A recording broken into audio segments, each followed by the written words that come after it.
This episode of the podcast is brought to you by J.D. Chapman Insurance Agency. Are you an aspiring business owner or entrepreneur looking to be part of New York's multi-billion-dollar cannabis industry? If so, the decisions you make in these early stages are imperative to your future success. And I'll tell you from personal experience that you will face risk on a daily basis. So it's important to have a comprehensive insurance program in place with a trusted, reliable partner. J.D. Chapman offers special insurance for cannabis growers, medical and adult use dispensaries, edibles manufacturers, testing labs, ancillary businesses, and more. Available coverage includes general liability, product liability, excess liability, and workers' comp. In this exciting and rapidly growing industry, it's important to have a partner you can trust. Contact J.D. Chapman today at 315-986-4062 for all your cannabis insurance needs. J.D. Chapman, from seed to sale, they have you covered. The views and opinions expressed on this show belong solely to the hosts and their guests and do not reflect the views of any outside institutions unless explicitly stated.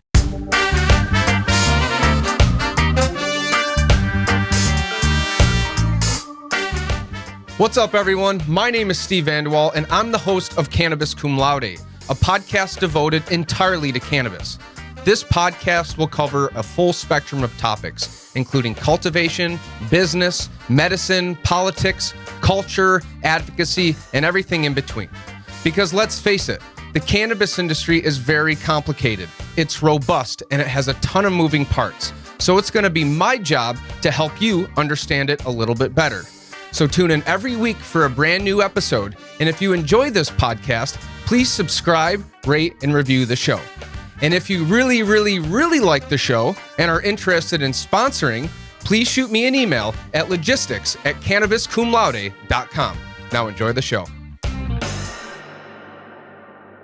What's going on, everybody? Welcome back to another episode of Cannabis Cum Laude. I'm your host, Steve Vanderwall, and today I'm here with Dr. Brandy Young of Certainty Analytical Labs, and we're going to be talking about third-party lab testing. Dr. Young, thanks so much for joining the show. Thanks for having me, Steve. I appreciate it. So before we get started, give me an idea. Tell me a little bit about your background and really what led you to founding Certainty Analytical Labs. So my background is in analytical chemistry, and I have more than 15 years of experience in analytical testing, operations, research and development, management, and I started really with a really good teacher in high school, if we got to take it back that far. Sure. And she was Dr. Wilson. And I grew up in a very much, urban setting. And to have this teacher that was Dr. Wilson was just fascinating to me. And she took me to a local university. And I partnered with a young lady who was a student in their chemistry lab. And she said, doing chemistry is just like cooking. She's like, you follow the instructions, and if you can do that, then you can be a chemist. So I loved cooking with my grandma. So I was like, hey, I'm sold. I can do that. So in its very, simplistic and naive form, that's how I got into chemistry. Yep.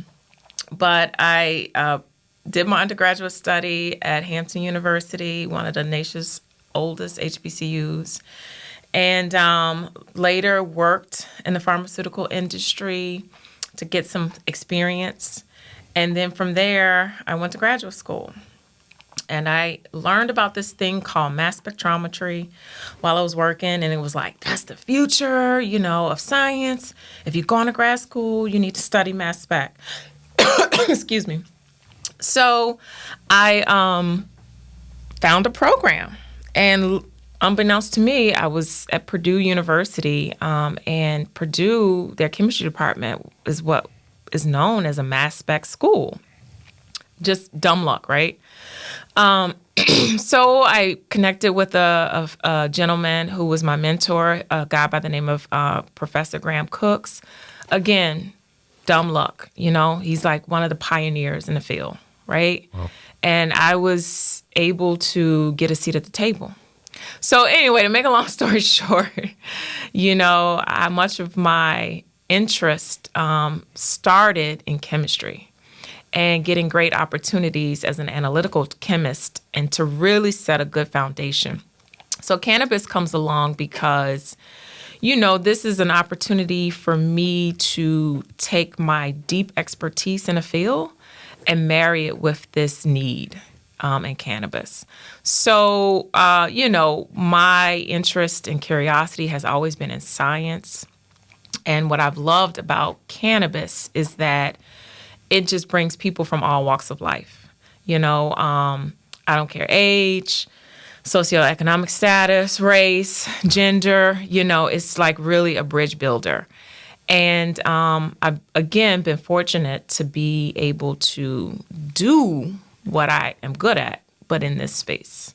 So that's really the interest. And I think that's really what's going to like start to propel the industry forward, even beyond, where we're really going to start seeing some of these big scientific breakthroughs is when we can have, we can study it like it's a medicine and there's none of these, barriers or Schedule 1 status. And, to have people of your stature, transitioning into cannabis, I mean, it's really exciting. And it's extra exciting that we have a third-party lab right in our hometown of Rochester, New York. Yeah. So tell me, what is Certainty Analytical Labs? Certainty Analytical Labs is a boutique compliance testing lab, and we are positioned to service distributors in the hemp space, hemp and CBD space, the medical space, as well as in the recreational space.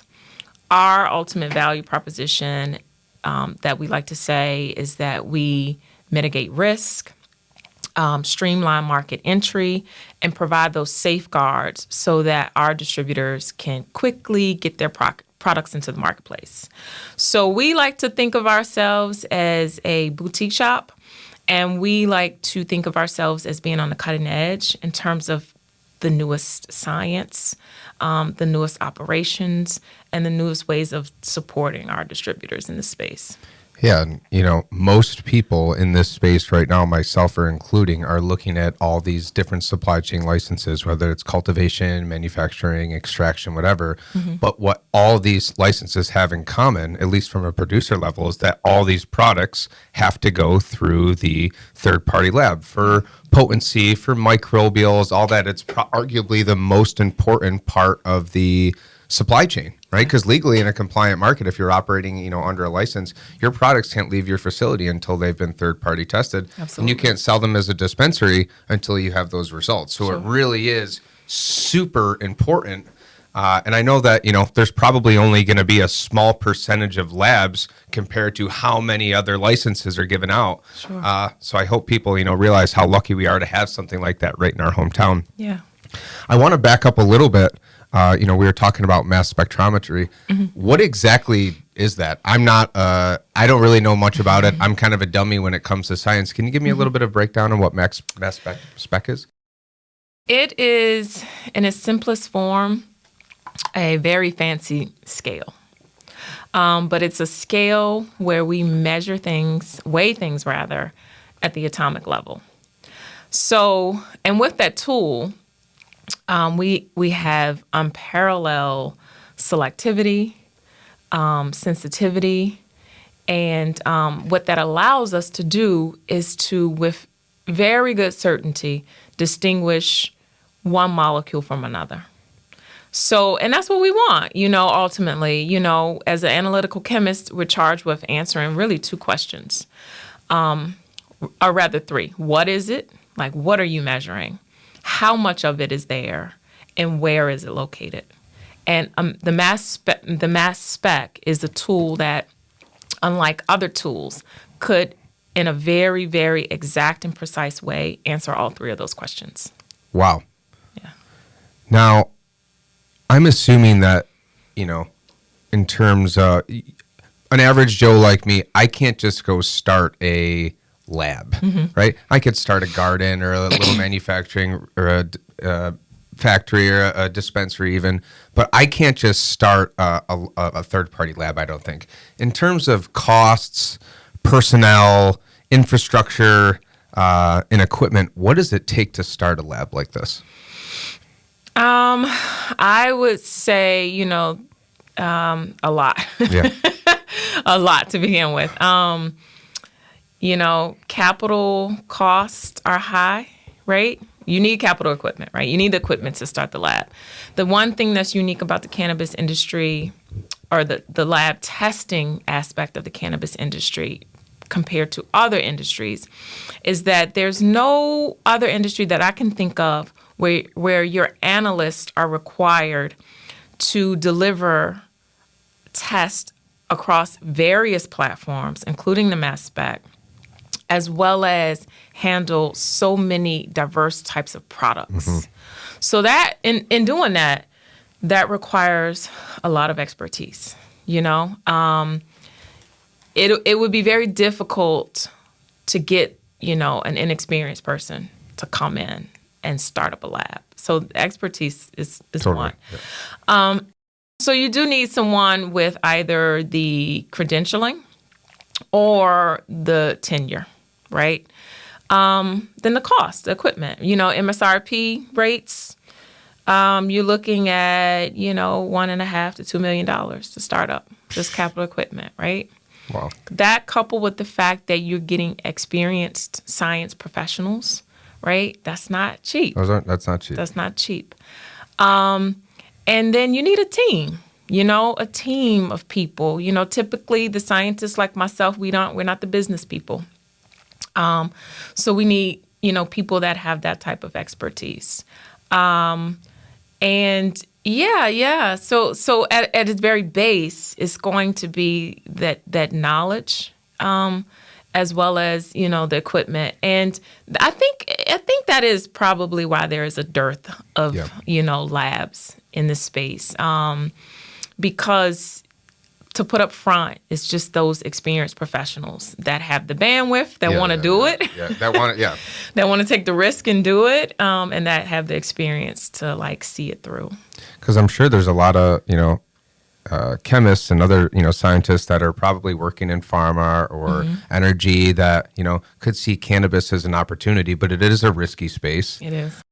Are you subject to so I know obviously as a legal cannabis business, you have the front end taxation, but you have that back end where because of 280E and the schedule status that a lot of, you can't really write off a lot of things as a cannabis business like you normally would, payroll, labor, equipment and stuff like that.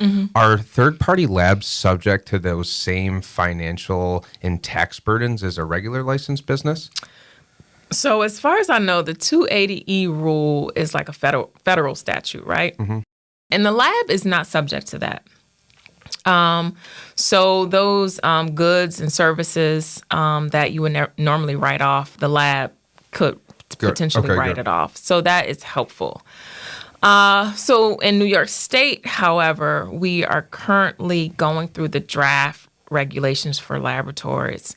And up front and those regulations are, we want to know what your, gross annual receipts are, right?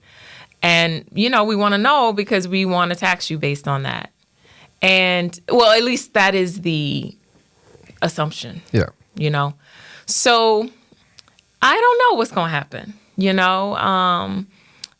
at the state level.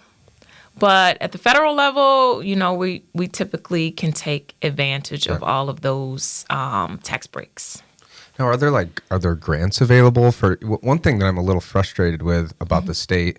Not frustrated. I just think the resources could have been allocated a little bit differently with this, 200. I think it's a $200 million seed fund for the card applicants. Yeah. I don't know. I mean, if we know that, the state has said a lot about, public health, consumer safety, which I believe in.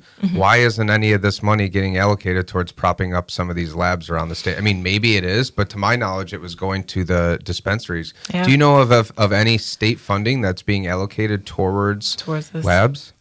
I do not.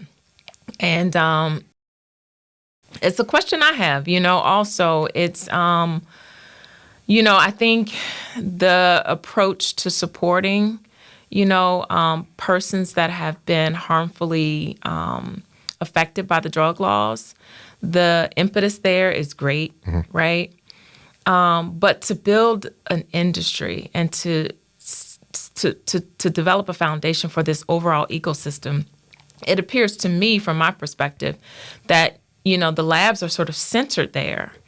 And, given that we have a lack of labs in New York State that, to my knowledge, won't be able to, there's not enough to really support the industry, I would think that they would, provide some resources for the labs. But I have not had those conversations. Like I've asked many times, like, what are you doing for the labs? They're aware of the challenges that may come as a result of not having enough labs. But in terms of where the money's going, haven't heard. It's frustrating because, do you know how many labs right now are equipped to do cannabis testing and third-party testing? I know there's a handful, across the state, but do you know a number or a range of how many there are? I want to say 1, 2, 3, 4. 4 labs. Yeah, maybe 5. There may be one in Buffalo also. Okay. But really, and at least 3 of these labs are not offering everything. So really, to offer everything, I think there may be 2 labs. And you got to think there's 225, 250 cultivation licenses that were given out. They're going to get about 100 card licenses, probably 5 to 10 manufacturing licenses. Yeah. It's not nearly enough. No. I worry about not only the timeline of this rollout, harvest season is only a couple months away, Right.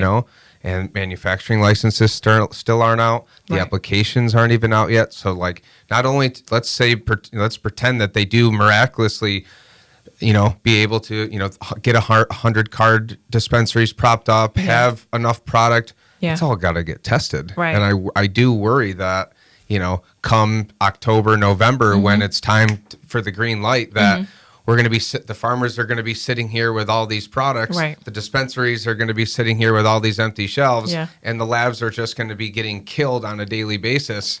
And it's scary for all those, everyone involved. People have a lot of money in this, and absolutely. products. There are products that can sit on the shelf and wait for a while, but flour and some more non-shelf stable products. Yeah. Time is money. So Yeah, absolutely, and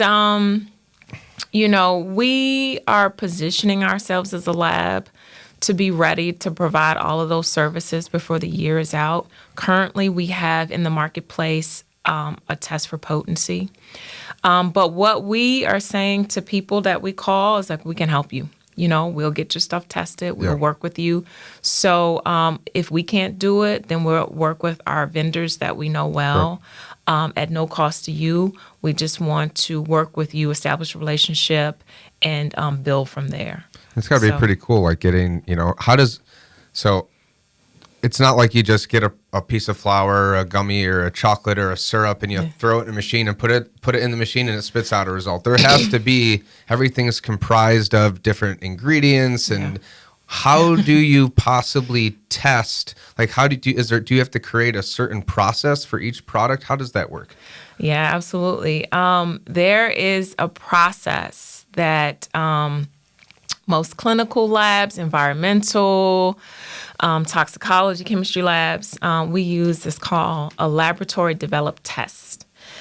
And what that means is it's a test that is manufactured and produced in-house. Unlike let's just say a test you might be used to, like a COVID test or home pregnancy test. Those are also manufactured tests, and they're manufactured for point of care, and they can be disseminated anywhere. Sure.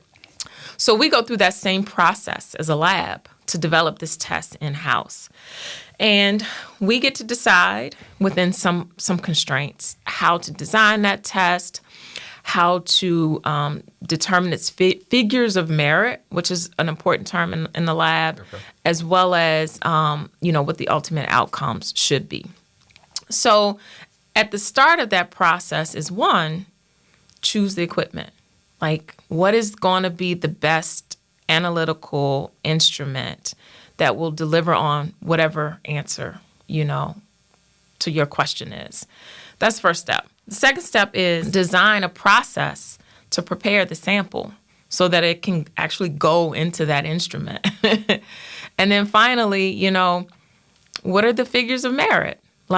those figures need to be solid. Like if the accuracy for this particular test is plus or minus 20%, so if I give you a value and I say, you know, that value is 10 microgram or 10 milligrams of CBD in there, it's within some range, you know, plus or minus, you know, 2, right? So as a lab, like we go through this very systematic process, systematic but iterative, right? So we keep going through this loop to answer all of these questions, and then we deliver on that. And again, the challenge with cannabis is that, you know, we get all of these different matrices. You know, the chocolate bar that's made in your shop is a little bit different from the chocolate bar that's made, you know, with Hershey. Yeah. So, you know, we are innovating on the fly, and that's where that expertise comes in. That's where that, you know, that training comes in, and insightful lab staff that has seen a lot of this. You know, they have a lot of data points, you know, just from their history. So we take it through this process, really. That's called the laboratory developed test. Once that test gets developed, you know, and it's gone through this very rigorous process, then we transfer it. We transfer it to our processing team. We train them, get them up to speed, you know, evaluate them, and then the test gets delivered. So that doesn't happen overnight. You know, that's not like you just turn the lights on. That's a lot of lead time. Well, and like in a new market where, you know, in the old underground legacy market, you know, what was the COA? You weren't getting lab tests with every bag of weed you're getting or, you know, bag of gummies. Now you're going to be able to scan a QR code and you're going to get a certificate of analysis or a COA.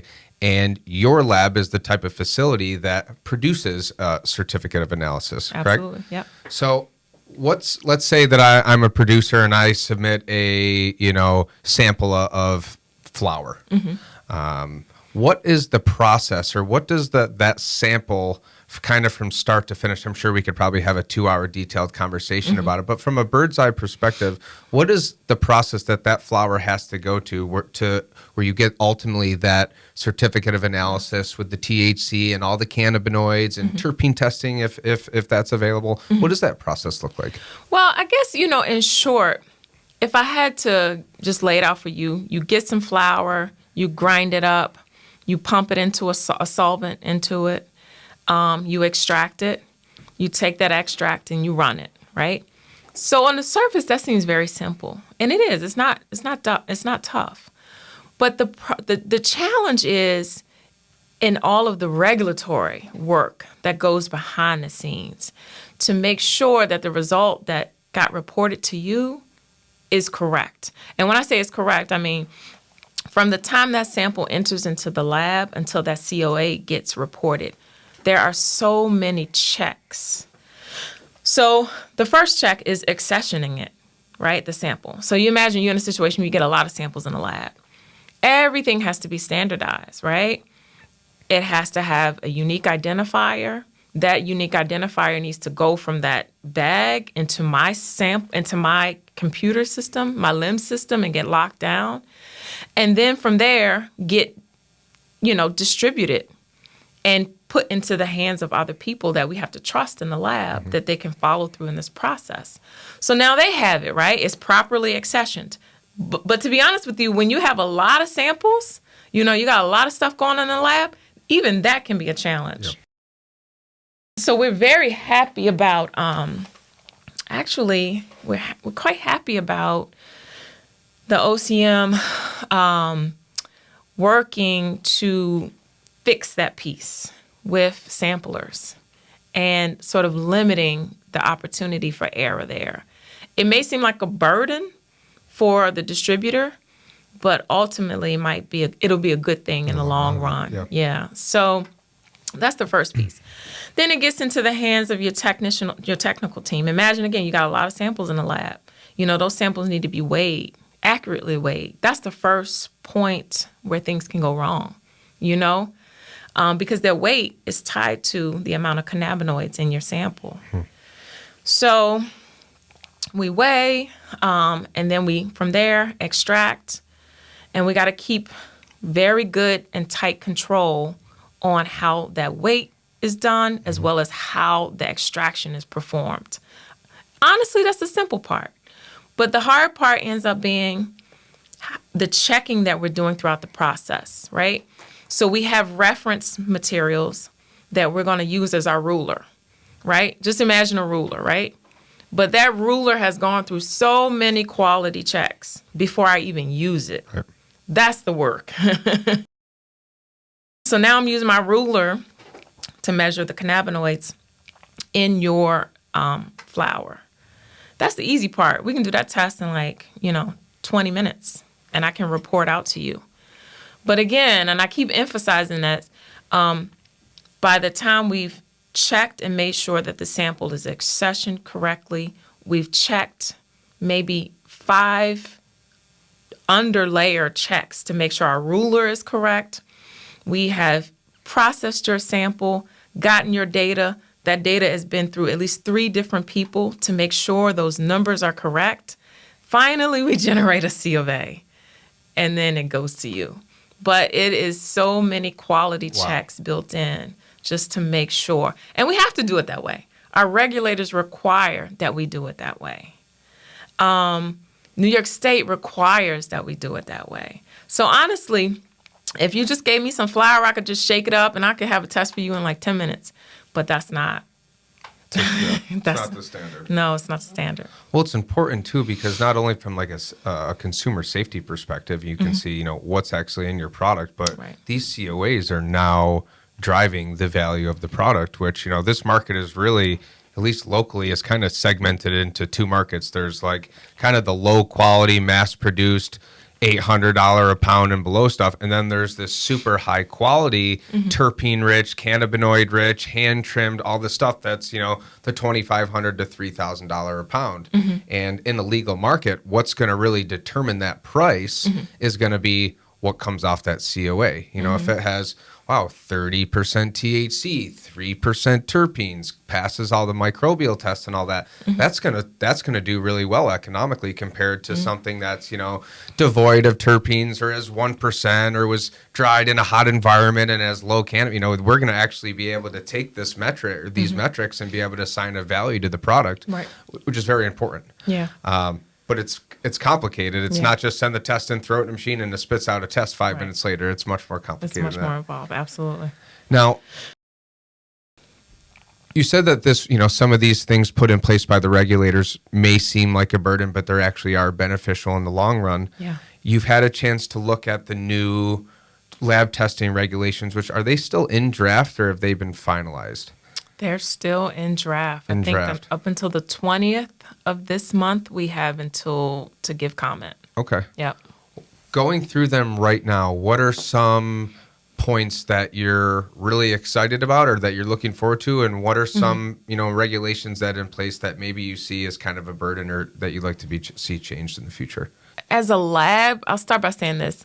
We and lab practitioners, we are trained to comply, period. So yeah, you'll hear labs complaining about things, but ultimately, if that's what the regs say, then that's what we do, period, right?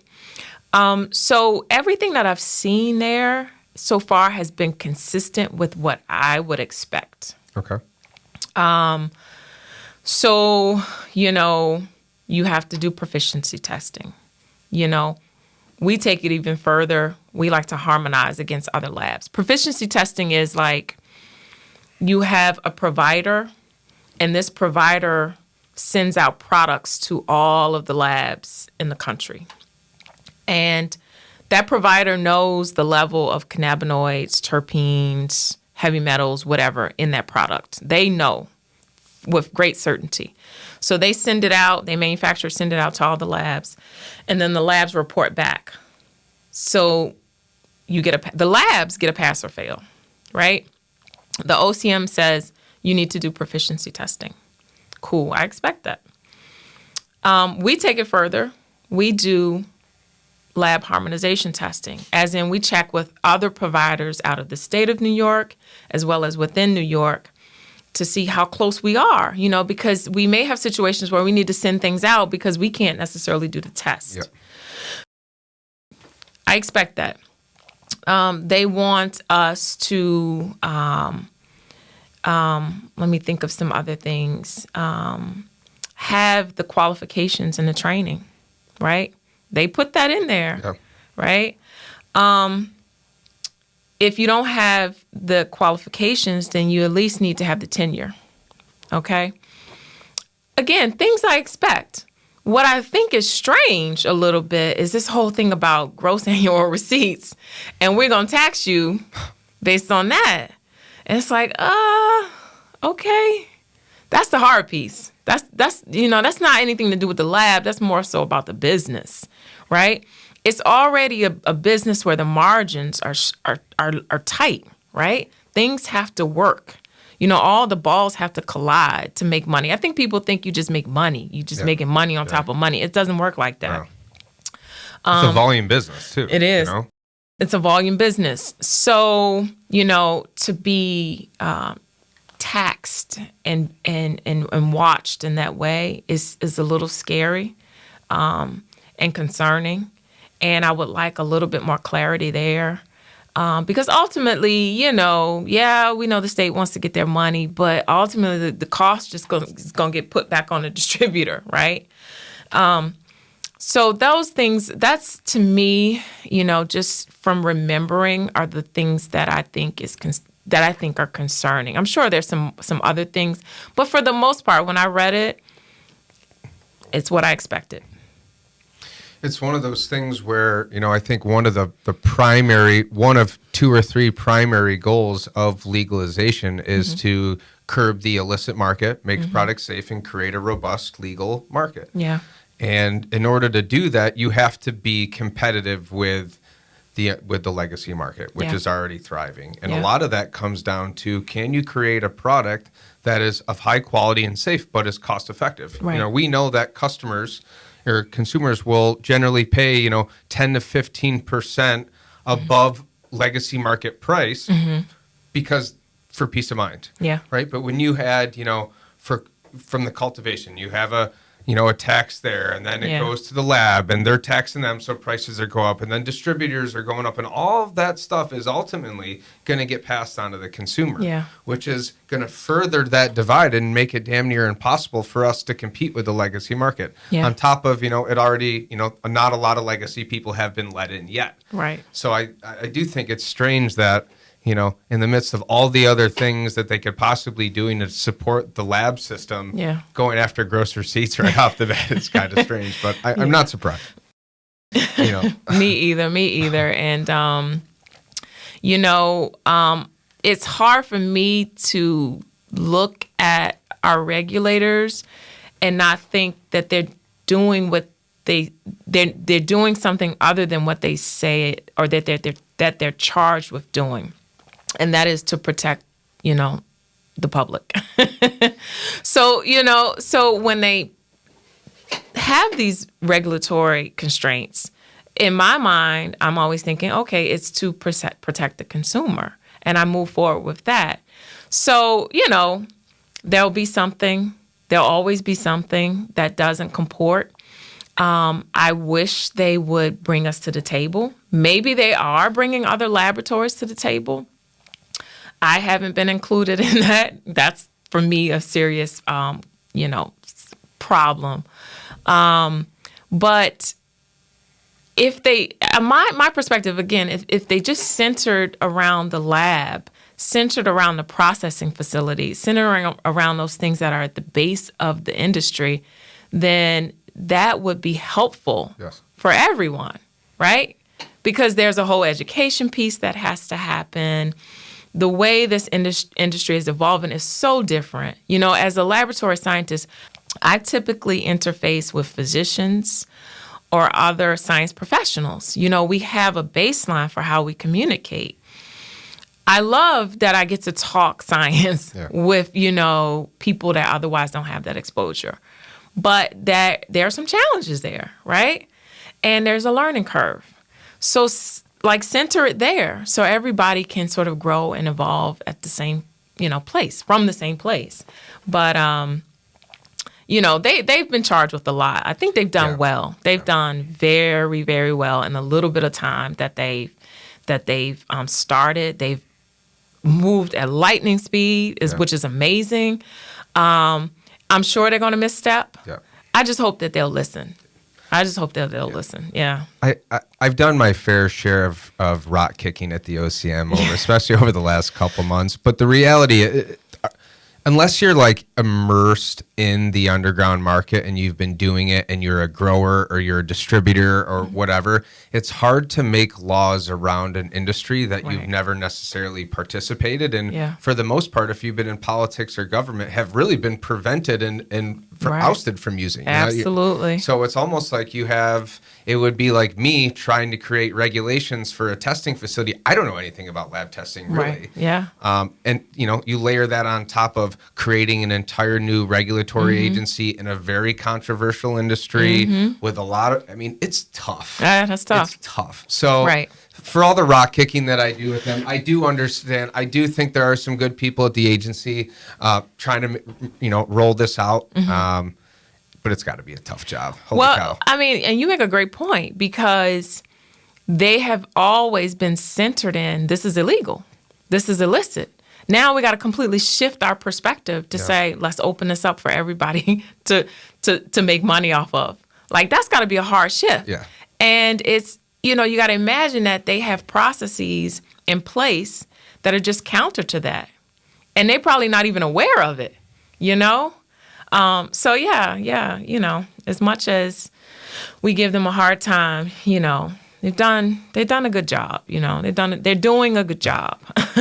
I just, I don't do as much advocacy anymore, except obviously just, through the podcast. But back in my advocacy days, one of the things that we continued to harp on was the nice thing about being late to the party in terms of legalizing cannabis is that we have all these other states that have done it before us to look at as case studies. What use what to do, what's not to do, what's worked, what hasn't. And for the long, we kept harping on California, while they were a first mover, they're arguably the most flawed system in the whole country. Absolutely. 80% of the market is still underground. Facilities are shutting down left and right. The small craft growers are getting washed out. They're taxed. It's crazy stuff is happening. Yeah.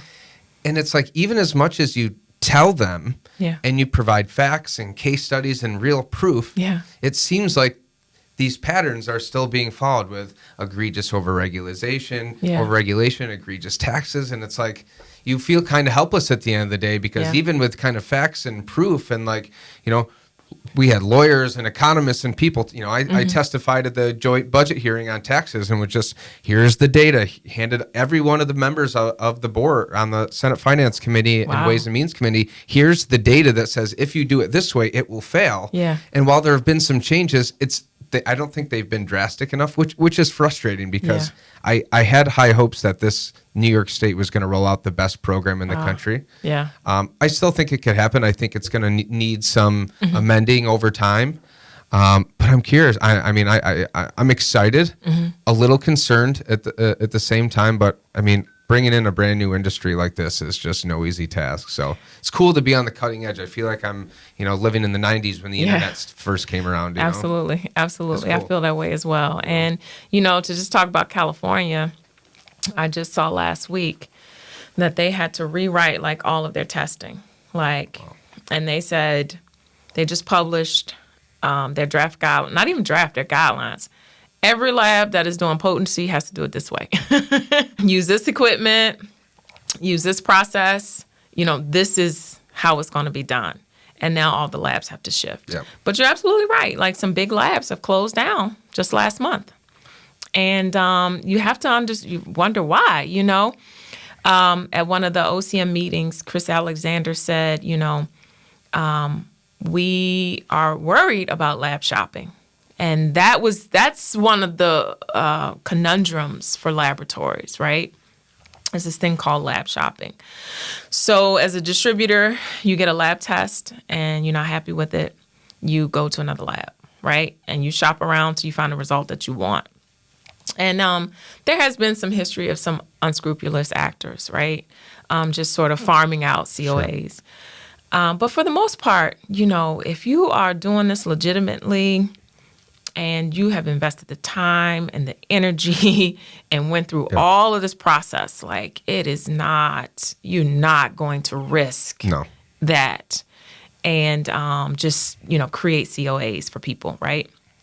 So I don't know what the OCM is thinking about in that regard to, stopping that or trying to get in front of it. I don't have the experience as of yet to say how that might impact or affect our business. My way of approaching that has been to educate our clients, right? This is the test. This is how we got here. Yeah. It's a lot of work. We're doing a lot of checks. So if you come in here and you say, oh, this isn't right, then we got a process to investigate this, But in doing that, what I feel like we're doing as a lab is really educating the community. And because we have to interface so much with the community that does not have this type of expertise, I feel like it's required. Yeah. So, that's been our approach, to sort of hopefully cut down on the lab shopping, to be more consultative partners. But I don't know what the OCM is thinking about in that regard. They are aware of it. They understand it's the problem. They don't understand it from the perspective of the lab and the business of the lab. But, they understand it, I suppose, from the perspective of putting good quality products out in the marketplace. Yeah, and I think it's like anything. I mean, at this kind of Wild West stage of the game, you can try to regulate all the bad actors, and it's never going to happen. I think, part of building, you're building a brand. Part of building a brand is staying consistent, building a reputation, having all these pillars, education, all these different pillars of building a good brand that eventually, maybe it's 2 years, maybe 5 years, the ones who have really put in the work and done it with it will be here, and the ones that have been farming out COAs will not. Right. Absolutely. But it's a long play. It really is not something that happens. Building a brand is very challenging, especially, and I'm seeing that right now firsthand. Is like we're up against in a new market trying to create a brand when you have the Cookies and the 710 Labs, which are great brands, but you're trying to create a brand that's going to stick out just a little bit in this huge ocean of brands. Absolutely. And all you can do is really focus on quality, transparency. I mean, just the foundations of building a good brand. So I'm so excited for you. I think this is awesome. I think to have, doing what you're doing right in the heart of Rochester, where New York City obviously is going to be where the market is. Yeah. It's, been the pipeline from Colorado and California. There's no doubting that. But Rochester, New York, I think is going to be something special when it comes to the cannabis industry. I really do. Yeah. I mean, I am a transplant. So I'm not a Rochesterian, as you say, but I've been here now for more than 4 years, and I love it. I love Rochester. I mean, it just has all the right pieces, right? The manufacturing hub, right? The mindset for big business, people still hungry, right? People that just have skills and talent. There's a lot of skills and talent here. And it's just been untapped. So with the right economic planning, good leadership, I think that cannabis could be that thing that, could really right Rochester, I think so. Yeah. So it's just a matter of pulling all those pieces together. Yeah. I'm excited. I mean, I'm a big fan of Senator Cooney and our local leadership. They've been pro-cannabis.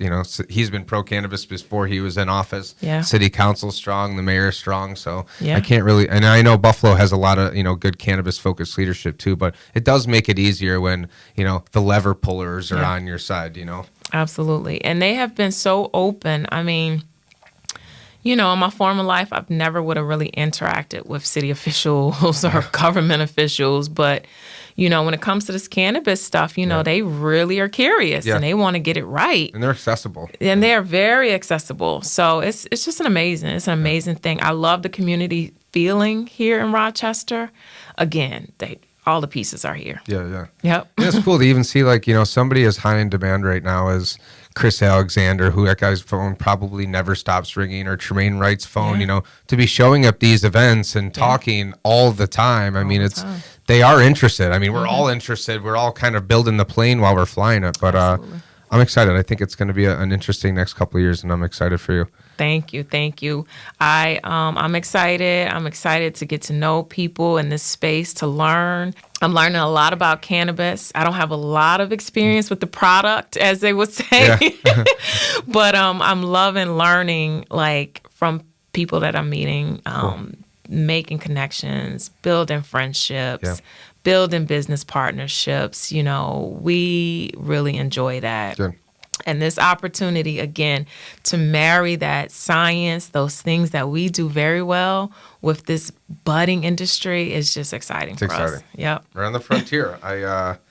And being in kind of, the ancillary side of things. And, one thing I did want to ask you is, like, is there a research aspect to your, to what you do? Because it's only a matter of time before we find a new method, or there's a new tech, and that's stuff that's really exciting. Everyone's focused on the growing and the making and the selling, but, like, all the ancillary tech, whoever solves the hand trimming problem, you can somehow mass trim a bud without degrading it like a machine trimmer, you're going to make $1 billion. And there's all these other opportunities that, how do we improve the efficacy and the speed of lab testing? Is there mobile lab testing? All these things that, I think are going to be really important that a lot of people may not be thinking about. So I guess my question is there a research or an R&D aspect to your business? Absolutely. And that's why we consider ourselves a boutique lab. As my hip hop community would say, I'm my favorite rapper's rapper. I'm my favorite lab tester's tester. Yep. So we like to be that. We like to be that spot where, a lab can't come up with a method. We're like, they're just hitting their head on the brick wall. Like, this problem can't be solved. That's where we come in. Okay. That's where we want to be. We have some really interesting things going on behind the scene, just some basic questions people are not asking. And we are partnering with Cornell. Wow, good. University, our land grant university here, who are doing really awesome things in terms of the science. I was at their hemp field day last week. Cool. And they are doing some awesome things, like stuff that I would not normally be involved in. Disease, right? Understanding, they have like so much acreage of hemp growing, and they're intentionally giving the crops disease so that they can study it, like powdery mildews, different types of strains, so that they can predict, what may come around the next growing season. They're looking at, autoflowers, like how many different types. I didn't know what an autoflower was, like how many grows can they get from this particular autoflower strain. And they're doing all these wonderful characterization studies. And at the heart of all of that is some testing, right? To support what they see, right? You need those molecular features to support like these characteristics, these phenotypic characteristics in your flower. So, we are absolutely interested in that. Awesome. We pump gas, as in we get your COAs out, right? We do our due diligence. We check, we double check, triple check to make sure you're getting what you're supposed to be getting. But what we really love is the science. And that's one of our strong suits. Awesome. Yep. Very excited for you. Thank you. Last thing, where can people find you or get a hold of you? I know a lot of people always ask me about lab testing. Are you currently accepting new customers or new clients? I know you had mentioned you're doing hemp and CBD. Are you dabbling with the THC side of things yet, or where can people find you? We are testing everything, right? Every matrix, every type of flower. We have high THC, low THC products. We don't turn anything away. Okay. All right. We can be found. Our website is www.certainsciences.com. You can find us at info@certainsciences.com. We are based in downtown Rochester in the Sibley Center. If you want to pop in and say hi, come see our facility, you're more than welcome. But if you want to reach out to us, we're really good with email. info@certainsciences.com is how you can get us. Cool. And I'll put all that information in the show notes. Yep. Dr. Young, thanks so much for your time. I really appreciate it. Thank you, Steve, for having me. This was fun. We'll have to do it again soon. Absolutely. Awesome. All right. Everybody, we'll see you next week. Thanks. Thanks to our friends here at Rockbox Recording and Production in Rochester, New York. They are a full professional podcast and video studio designed by a radio guy for podcasters. Audio, video, voiceovers, editing, whatever. Mouth off at rockbox@rockbox.com. You can follow Cannabis Cum Laude on LinkedIn and all other social media platforms, as well as Cannabis. And if you'd like to help support the show, search up Cannabis Cum Laude on Patreon. And of course, all of those links are in the show notes. Thanks for watching and listening.